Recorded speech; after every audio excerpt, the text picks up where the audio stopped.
WNYC Studios.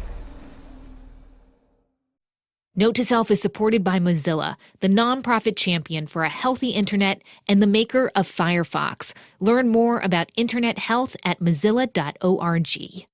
Note to Self is supported by Penguin Press, publisher of Irresistible, The Rise of Addictive Technology and the Business of Keeping Us Hooked by Adam Alter. There are an estimated 280 million smartphone addicts. Are you one of them? Find out more in Irresistible.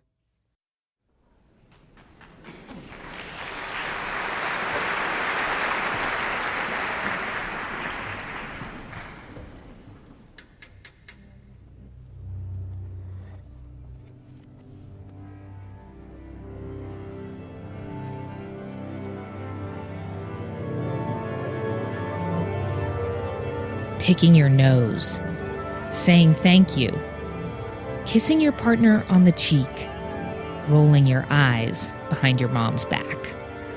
Life is a jumble of gestures, sayings, emotions, and sounds. Think of them as notes on a page, or members of an orchestra, or even data points.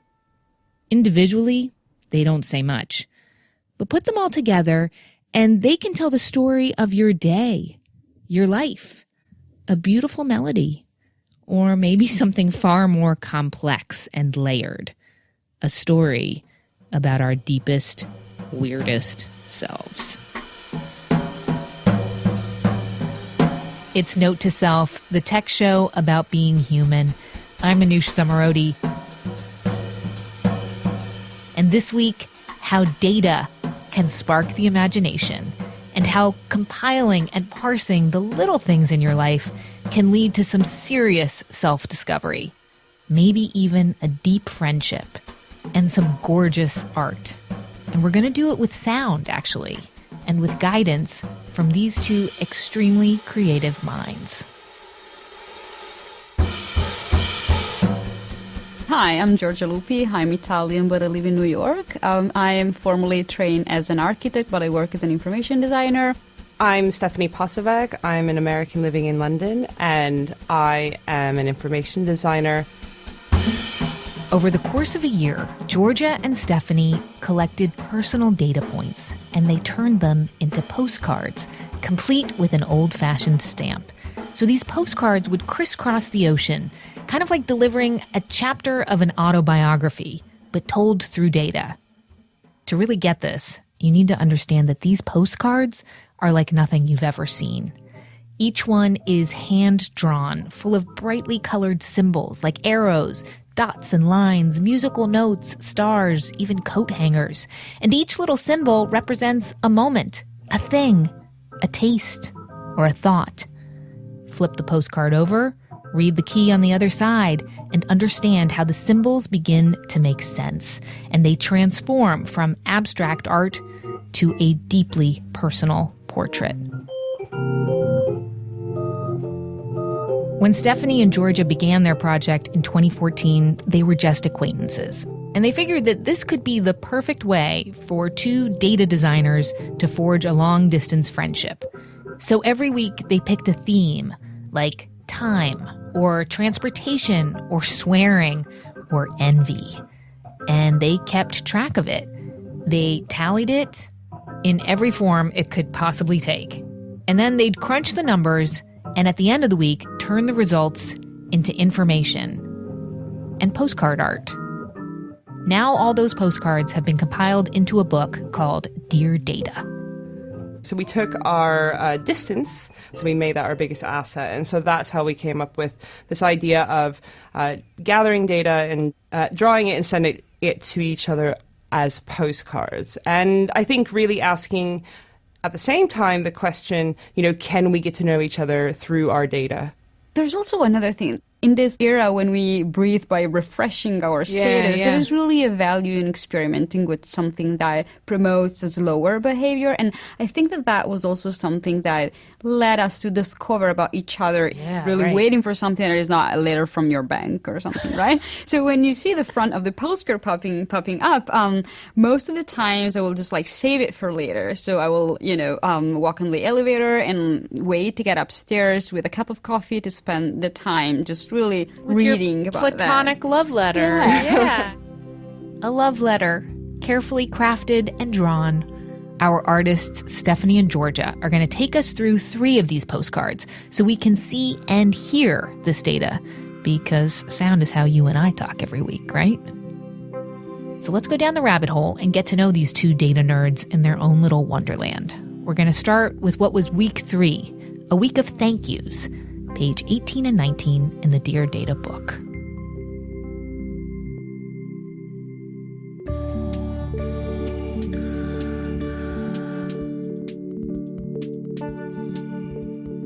Thank you. Thank you. Thank you. Thank you. Grazie mille. Thank you. Oh, thanks. Thank you. Thank you. Thank you.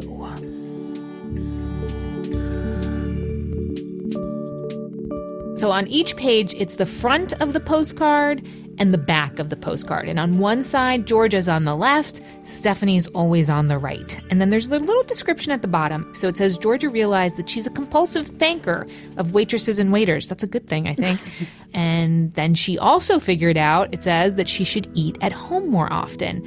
And so the front of the postcard, it's black and white. It's these like sort of radiating squiggly things with circles that have dots in them, and some are just dots. It kind of looks like feathers, and then there's like a little bit of red dots as well. And if you look at it, you think, oh, well, this is a very pretty drawing. But then you turn it over, and it says each squiggle represents something. So the little S-like one means family or friends or acquaintances, or B, boyfriend. That makes sense. And what strikes me is this idea of something as mundane as thank yous says so much more about your life, and then it also turns it into something beautiful. In that week, I reported every single time I will thank somebody and somebody will thank me, and adding a lot of details about who or he or she was, if it was in real life or through an email or text. Also, as I'm Italian, and I have a lot of Italian friends, and my boyfriend is also Italian, if it was an English thank you or an Italian grazie, and a lot of other information about how much it was meant. This is one of these things that your mind can trick you with. So you are starting to noticing that you're about to say thank you, but then so you're anticipating it. Yeah. That week, I remember that it was the first week that I was like, I don't want to aggregate my data in a chronologic way. This is actually one of my favorite postcards because it's very detailed and precise data-wise. Even if my boyfriend says that he's 100% sure that he thanked me more times than the ones I reported, but this is because he wasn't counting. Right. So, and it's also one of my favorite because it's the first time that it taught something about me. Like, really, I don't thank so much friends and families. I really thank much more strangers. I think it's something that possibly everyone could relate if they would be counting it.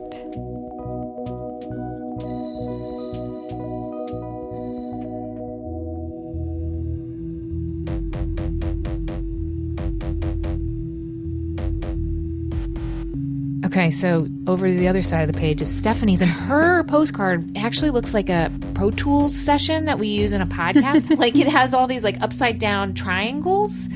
Some of them are really clumped together, and it looks like it's pencil. It's very sort of stark. It's white background and pencil. And then it says, "Hi, Giorgia. So this week was a challenge. Thank yous are a challenge, particularly within close relationships. I'm sure I missed thank yous to my husband. But this was an unusual week. I was traveling for work to Helsinki, so I spent mornings in my hotel room and really didn't thank anyone but shop workers and airport workers. But then in the key, if the triangle is just an outline, then it's a total stranger. If it's an acquaintance, then it has light lines across the triangle. And if it's a very close relationship, then it has sort of darker lines across it. And then the horizontal lines all represent Monday, Tuesday, the different days of the week. So each day represented by a horizontal line, each thank you placed on the line according to a time of thank you." What do you feel and think when you see this, Stefanie? Giorgia's data is much more complex than mine, but I'm all right with it. I like to keep it simple. I can never really collect as much detailed data as her. What I liked about some of yours, sorry to interrupt, but there would be, in some of the postcards, you'd be like, there was no data collected on Saturday, went out drinking, went out drinking for a long time, and you just would like own it. Yeah, so like we would call those data voids, where at least like we're being honest. There was one week where I completely forgot to track because I was really busy, and it just spaced my mind. It was like all of these things, and so those count. The emissions count as much as what is added. So it's like, I'm really happy, I'm with my friends, I'm with my partner, I'm out having a really great time, or I'm really, really stressed, or I'm at a wedding. What I really like about working with data and collecting the thank yous is data is something that's around us. We make data like it is ever present. And so I like this idea of using data to sketch this rhythm of life that is kind of reverberating below the surface. Although I think I agree with Giorgia. Like, I said 2 thank yous to my husband this week, which is terrible. But I was away. It was kind of like an out of the ordinary week. You had a lot of thank yous I could see like right after lunchtime. Yeah, like I would venture out into Helsinki. How do you say thank you in Finnish? That's the only word that I knew is kiitos.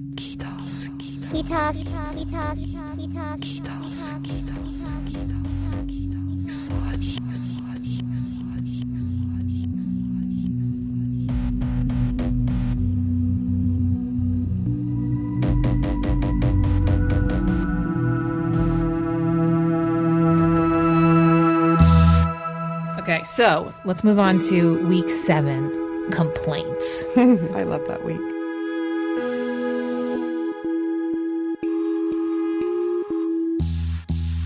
Back to school is hard. I drink so much coffee that my bottom teeth are turning brown. It's disgusting. Converse sneakers are not as comfortable as they claim to be. Oh, man, the F train. I hate dealing with the delicates in my laundry. Is this election over already yet?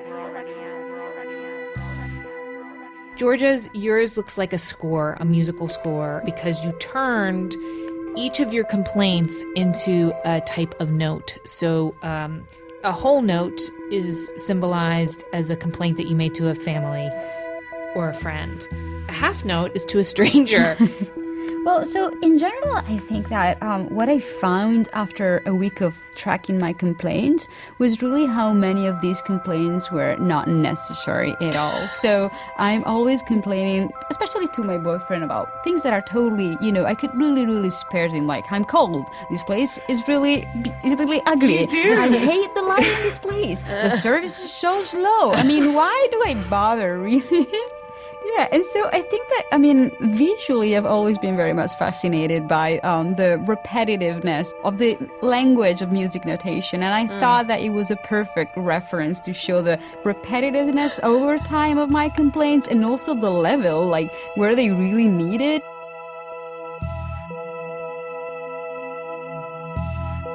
Okay, Stefanie, yours is in color, and it looks kind of like, to me, it looks like the threads of a tassel sort of drawn. Is that fair? Yeah, I think that's fair. I actually really like this week for a variety of reasons, but I really like it because my parents were visiting London, and I knew I was tracking complaints that week, and I said to my mom, I said, oh, well, I'm gathering data on all my complaints that I say out loud, how I complain in my head, and then also people complaining around me. And then my mom says, oh, I bet your dad will win.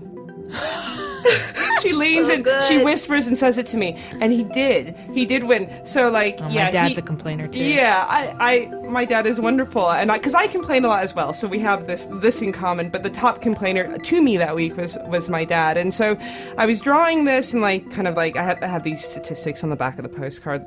So like I complain the most to my husband, so he's a very patient man, and I'm complaining the most about my family because they were obviously visiting. Also, I was trying to do this postcard, and I was doing it in a hotel at a conference when I was going to go and see Giorgia after, and so I was trying to draw it, and then my pens were leaking, and then I like messed up the whole postcard, and like I just made like all these mistakes. Meta. Yeah, it was very, very meta. So there are all these complaints in the legend as well. Your statistics were you got 67 private complaints, meaning you said it to yourself. Yeah. Okay, that's very honest. 100 outward complaints. Complaints to me was 43. The number of people who complained to you was 5. The number of people that you complained to was 6. But it's interesting, you guys kind of complained about the same things. Weather, husband or partner, yes. Health, myself, which is kind of sad. Complained about somebody. You complained about the world today. Inanimate objects, your appearance, technology. You complained about animals, Stefanie, but Giorgia, you had no complaints about animals, I see. No many animals in New York in my life. Right. Cold. You complained about feeling cold, Giorgia. A lot. That's your thing. Okay. Okay, cool. I complain a lot too.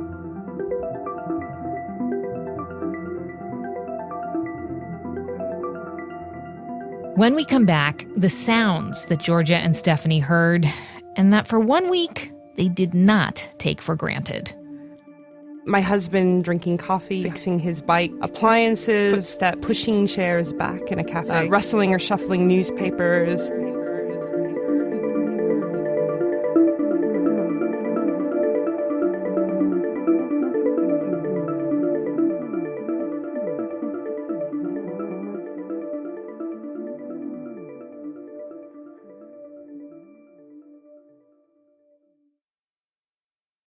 Note to Self is supported by SoFi. If you've made a point to invest in yourself and your career, you probably know a thing or two about student loans. Well, SoFi knows a thing or two about helping you save money.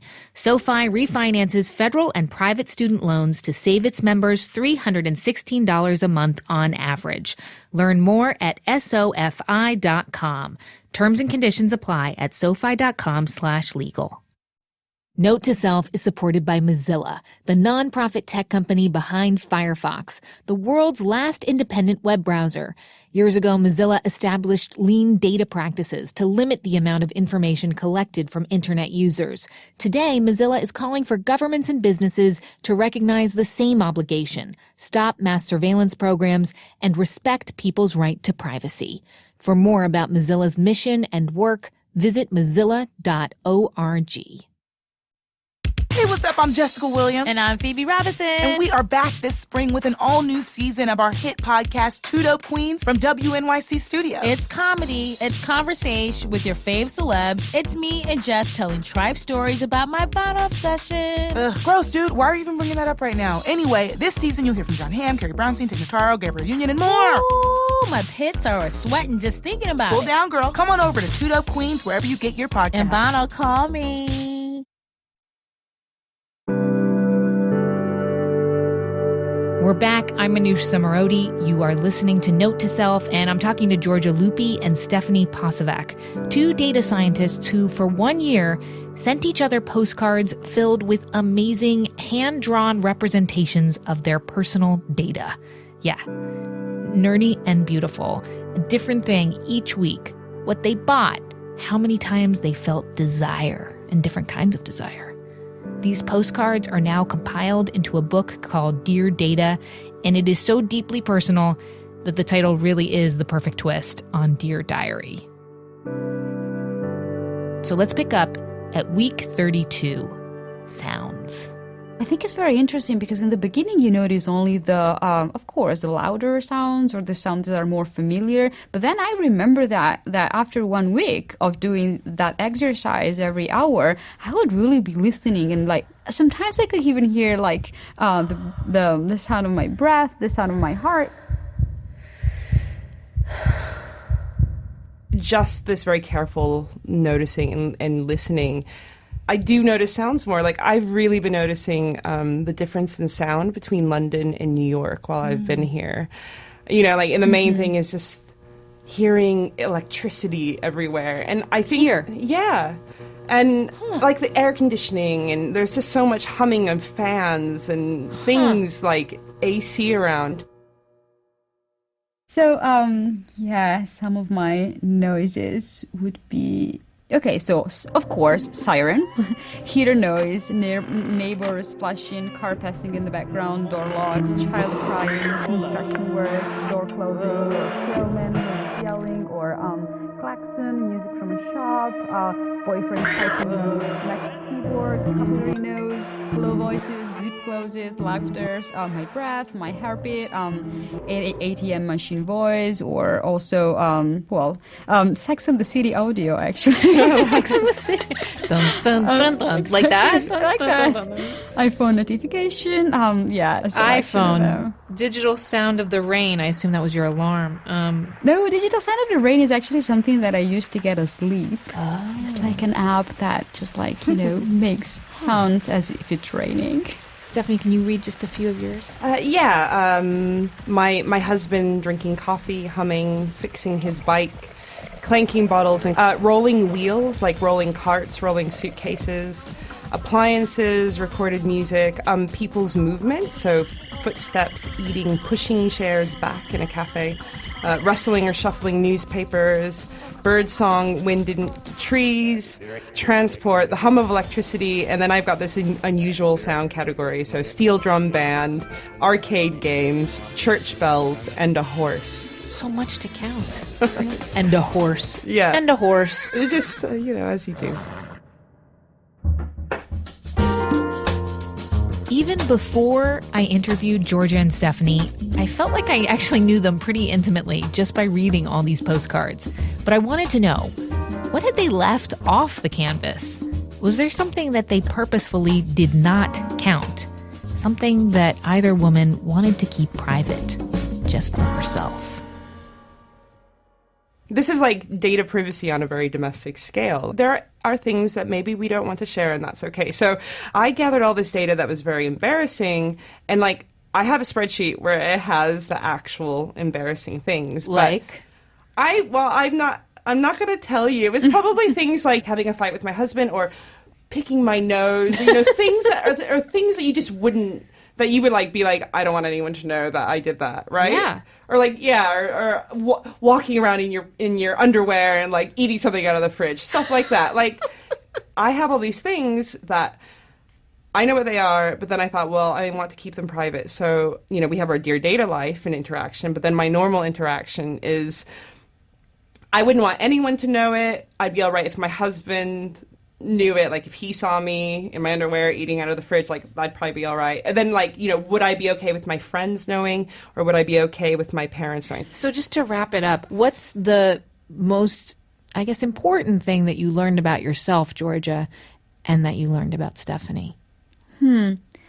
We had a week of negative thoughts, and I remember how difficult it was when I felt that there was something wrong to really understand if it was confusion, anxiety, fear about something specific, or general, there's something wrong that I cannot really figure out. And this is something that also after the week, I wouldn't say that I kept on tracking, but every time that I felt that there was something wrong, I really tried to, okay, let's stop and figure out what it is.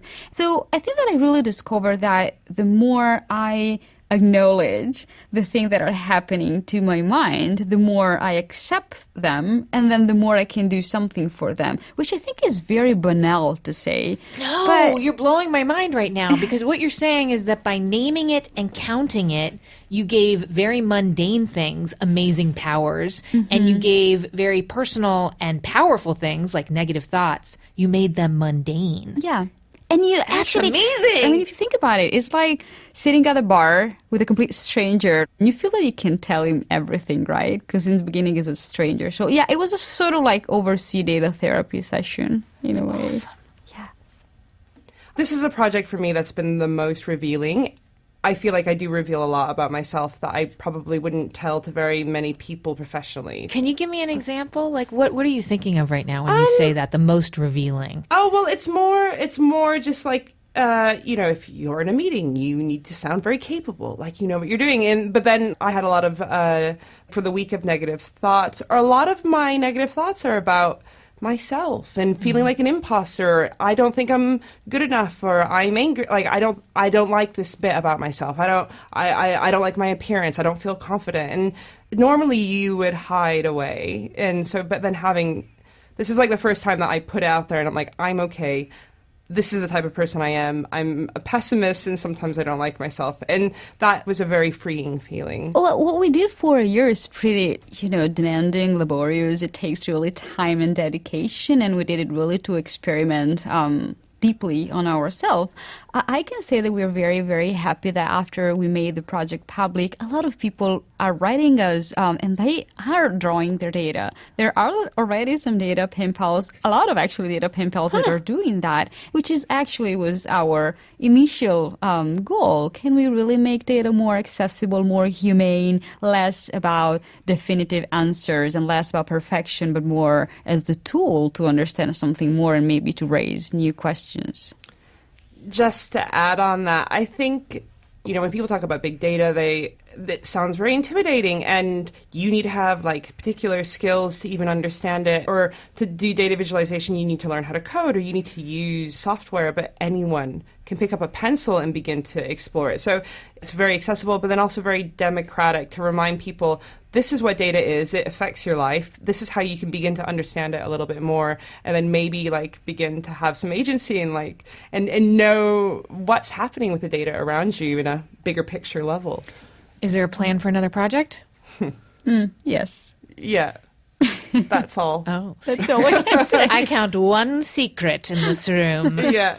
Excellent. You guys, thank you both so much, Giorgia and Stefanie. Thank you so much for having us.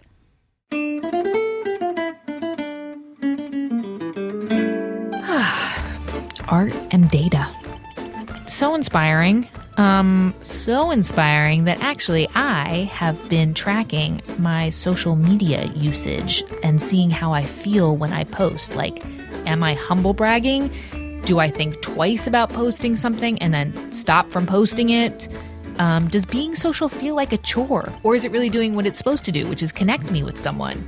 Producer Mythili Rao had a baby earlier this year, and she tracked, before we ever did this episode, she tracked every time a man or a woman offered her a seat on the subway over the course of her 9 months. I love that. Okay, I'm still working on my postcard, but if you've got something you'd like to send us with any of your data, scrounge up a stamp, send it to Note to Self Radio, care of WNYC, 160 Varick Street, New York, New York, 10013. Or you can email a picture to notetoself@wnyc.org. We'll put your postcards on our website.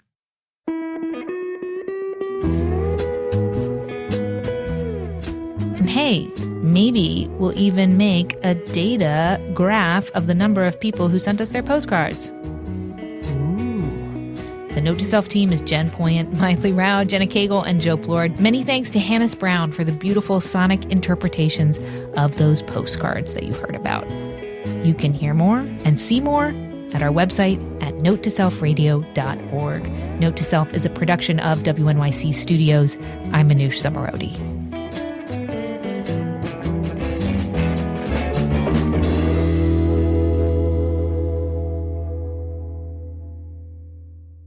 Should I complain some more? This is great. Can we do this every day? Me.